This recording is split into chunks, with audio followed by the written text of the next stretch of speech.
Pourquoi il est si important de prendre soin de sa santé intime après 60 ans?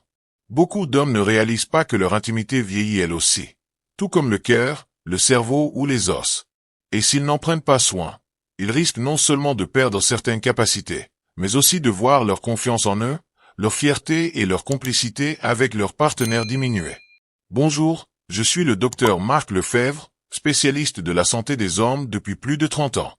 J'aide les hommes à garder une bonne santé sexuelle, mais aussi à se sentir bien dans leur peau.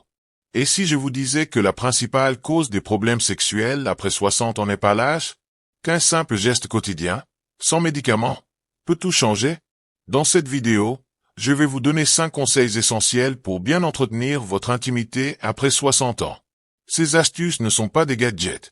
Elles s'appuient sur des recherches sérieuses et sont spécialement pensées pour les hommes de votre âge. Elles peuvent vraiment améliorer votre santé et votre qualité de vie. Restez bien jusqu'à la fin, car je vous donnerai aussi un conseil bonus, rarement abordé par les médecins, mais qui peut vous éviter un des problèmes les plus douloureux que je vois souvent chez les hommes plus âgés. Erreur numéro 1. Croire qu'hygiène rime avec excès. Avant de commencer, si ce sujet vous intéresse, cliquez sur le bouton s'abonner et activez la petite cloche pour ne rien rater de mes conseils santé faits pour vous. Et laissez-moi un commentaire. Tapez 1 si vous trouvez ce thème utile, ou 0 si vous pensez que je peux faire mieux. Vos retours m'aident à mieux vous guider. Commençons avec le premier conseil, souvent oublié. Restez actif sexuellement.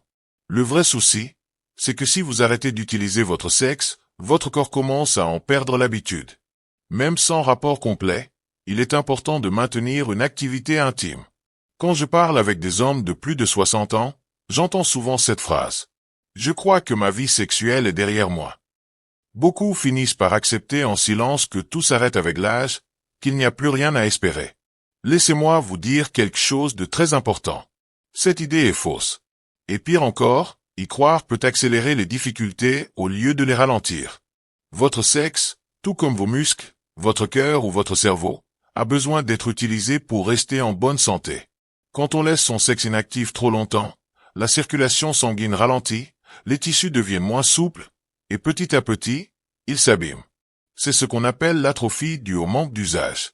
Et ce phénomène est beaucoup plus courant qu'on ne le pense. Mais la bonne nouvelle, c'est qu'on peut l'éviter facilement. Être actif sexuellement ne veut pas forcément dire avoir des rapports complets. Même la masturbation joue un rôle important. Elle aide le sang à bien circuler, elle oxygène les tissus, et elle garde les fonctions sexuelles en bon état. On peut aussi utiliser certains outils simples, comme une pompe à vide, ou encore pratiquer les exercices du plancher pelvien. Ces exercices renforcent les muscles de la zone intime, stimulent la circulation, et peuvent améliorer les performances. Le plus important, c'est de ne pas rester passif. Peu importe votre âge, votre corps réagit toujours à ce que vous lui faites vivre. Et au-delà des bienfaits physiques, il y a un autre aspect essentiel, votre estime de vous-même. Pour beaucoup d'hommes, la sexualité fait partie de leur identité. Quand elle disparaît, la confiance en soi peut s'effondrer. Mais en gardant une vie intime active, on retrouve non seulement de l'énergie, mais aussi une forme de fierté personnelle. Ce n'est pas une question de vouloir redevenir jeune. C'est simplement une manière de rester connecté à l'homme que vous êtes aujourd'hui. Un homme avec de l'expérience, de la valeur, et encore beaucoup à vivre. J'ai vu des hommes de plus de 70 ans retrouver confiance rien qu'en appliquant ce simple conseil. Et souvent, une fois ce premier pas franchi, le reste de leur santé s'améliore aussi. Motivation, relations, morale, tout est lié. Erreur numéro 2. Négliger la circulation sanguine et l'hygiène intime. Maintenant que vous comprenez pourquoi il est si important de rester actif, parlons d'un autre point essentiel, l'hygiène. C'est un geste que tout le monde pense bien faire, mais que beaucoup font mal sans s'en rendre compte. Se laver correctement le sexe semble évident. Pourtant, après 30 ans de consultation, je peux vous dire que beaucoup d'hommes ne savent pas vraiment comment bien le faire, surtout en vieillissant. Je vois souvent arriver des patients avec des irritations, des petites infections, ou même des problèmes bien plus sérieux. Et tout ça, simplement parce qu'ils n'ont jamais appris les bons gestes. Le souci, ce n'est pas un manque de propreté. C'est plutôt un manque d'information, car le corps change avec l'âge, et nos habitudes doivent s'adapter. Avec le temps, la peau devient plus fragile, le système immunitaire est moins rapide, et le corps se défend moins bien contre les microbes. Ce qui suffisait quand on avait 30 ou 40 ans ne suffit plus du tout après 60 ans. Pour les hommes non circoncis, c'est encore plus important. Car sous le prépuce, il peut y avoir une accumulation de sueur, de cellules mortes et de bactéries. Si on ne nettoie pas correctement, cela peut entraîner des infections comme la balanite et à long terme, augmenter le risque de cancer du pénis. Ce n'est pas rare. Par exemple au Brésil, ce type de cancer est assez fréquent, et la mauvaise hygiène intime est la première cause. Mais heureusement, la solution est très simple. Lavez doucement avec de l'eau tiède et un savon doux, sans parfum.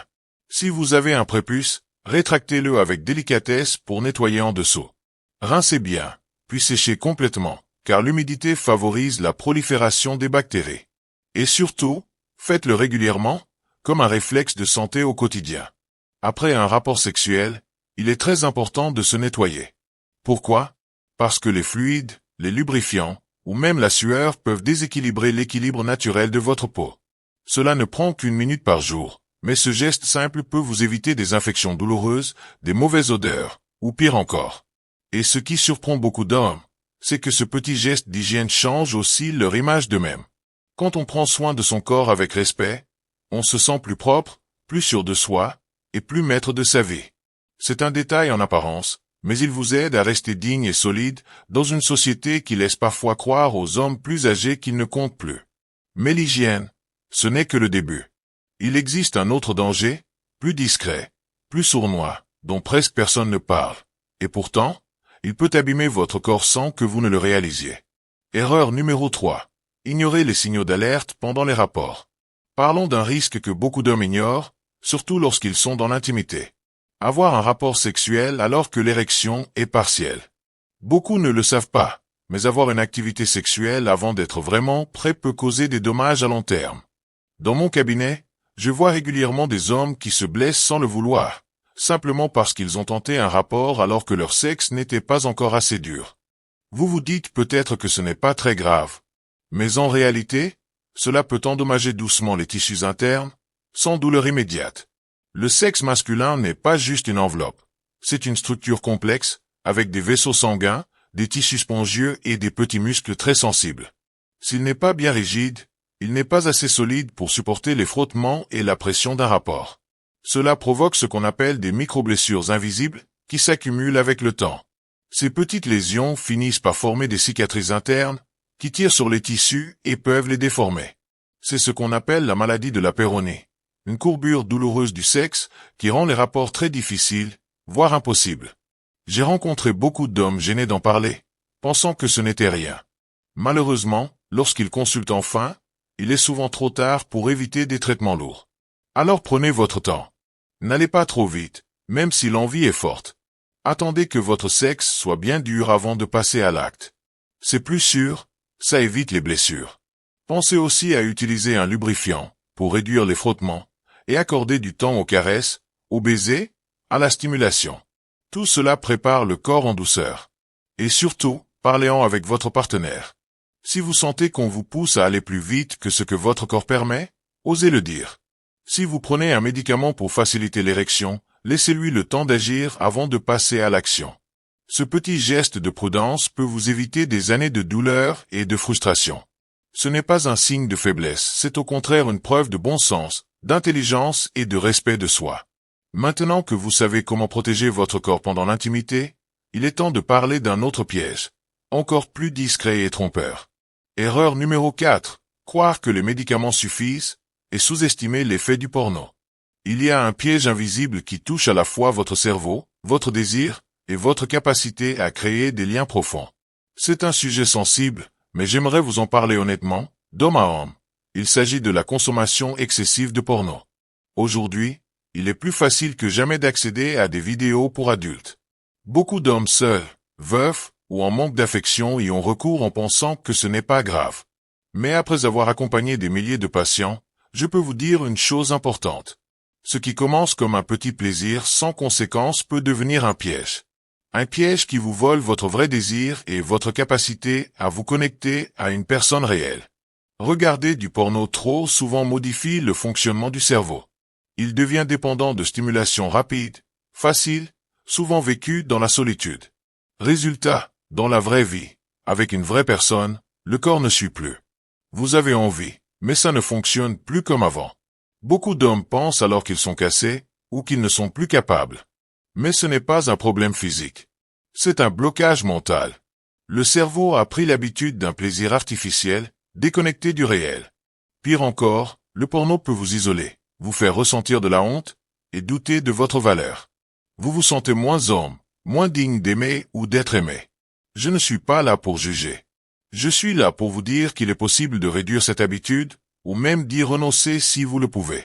Essayez de retrouver un désir plus naturel, en vous appuyant sur vos souvenirs, votre imagination, ou une connexion réelle avec quelqu'un.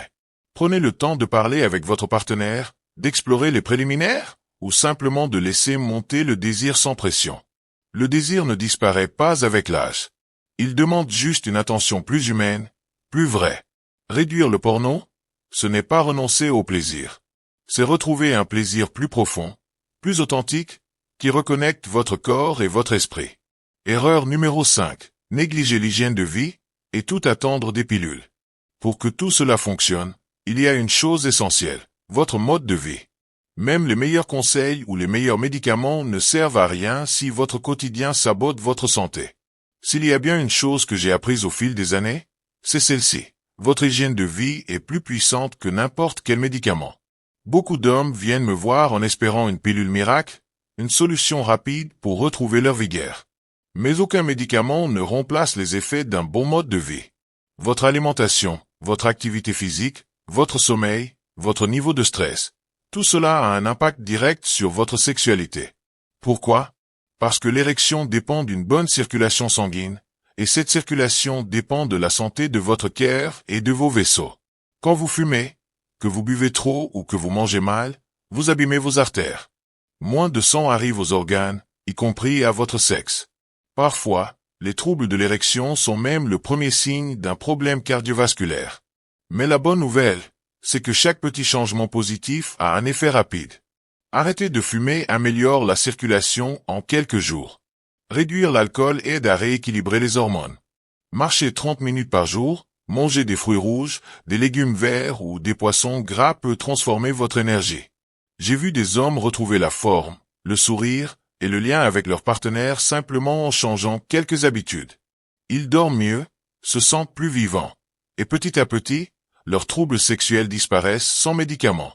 Alors avant de chercher une nouvelle pilule, mettez vos baskets, buvez de l'eau, dormez mieux, et entourez-vous de gens positifs. Votre corps écoute vos actions plus que vos médicaments. Bonus, dormir sans sous-vêtements pour protéger sa virilité. Il y a un dernier petit geste, très simple mais très puissant, que presque personne ne connaît. Et pourtant, il peut protéger votre virilité sans aucun effort. Ce geste, c'est dormir sans sous-vêtements. Ça peut vous surprendre, mais ce détail peut faire une grande différence. Dormir nu, ou avec un caleçon très ample, permet de laisser votre sexe respirer. Pourquoi est-ce important? Parce que pendant la nuit, votre corps se régénère. Et votre sexe aussi travaille pendant que vous dormez. Il a naturellement des érections nocturnes, sans que vous en soyez conscient. Ces érections sont très importantes. Elles permettent d'oxygéner les tissus, de garder les muscles en forme, et de maintenir la santé de votre appareil génital. Mais si vous portez des sous-vêtements serrés ou des vêtements trop ajustés, vous compressez la zone, ce qui empêche une bonne circulation. Alors, pour la santé de votre virilité, laissez-la libre la nuit. Un petit geste, pour un grand bénéfice. Quand vous portez des sous-vêtements trop serrés pendant la nuit, cela empêche le sang de bien circuler vers votre sexe. Les tissus peuvent s'irriter, et à la longue, cela peut créer de petites cicatrices internes. Ces cicatrices peuvent entraîner, encore une fois, la maladie de la péronie, cette courbure douloureuse du pénis qui gâche la vie intime de beaucoup d'hommes. Alors faites simple, dormez nu ou avec un caleçon très large. Laissez votre corps respirer et faire son travail naturel pendant la nuit. Ça peut sembler sans importance, mais croyez-moi, ce petit changement peut vraiment faire une grande différence sur le long terme. Et maintenant, imaginez, toutes ces habitudes mises ensemble, jour après jour, ne servent pas seulement à améliorer vos performances. Elles peuvent vous aider à retrouver votre confiance, à vieillir avec dignité, sans honte, en restant pleinement vous-même. Reprendre le contrôle à tout âge. Je sais que pour beaucoup d'hommes, surtout après 60 ans, parler de sexualité peut sembler inutile, ou même un peu gênant. Mais en réalité, votre relation avec votre corps ne s'arrête pas avec l'âge. Elle change, elle évolue. Et la manière dont vous en prenez soin aujourd'hui peut tout changer pour demain. Ce que je vous ai partagé aujourd'hui n'est pas compliqué. Gardez une activité sexuelle régulière, même sans rapport. Soignez votre hygiène intime au quotidien. Évitez les rapports précipités si votre corps n'est pas prêt. Réduire le porno pour retrouver de vraies sensations. Choisir une bonne hygiène de vie plutôt que de tout miser sur des pilules. Et dormir sans sous-vêtements pour laisser votre corps respirer librement. Ces gestes ne sont pas juste des conseils médicaux. Ce sont des actes de respect envers vous-même.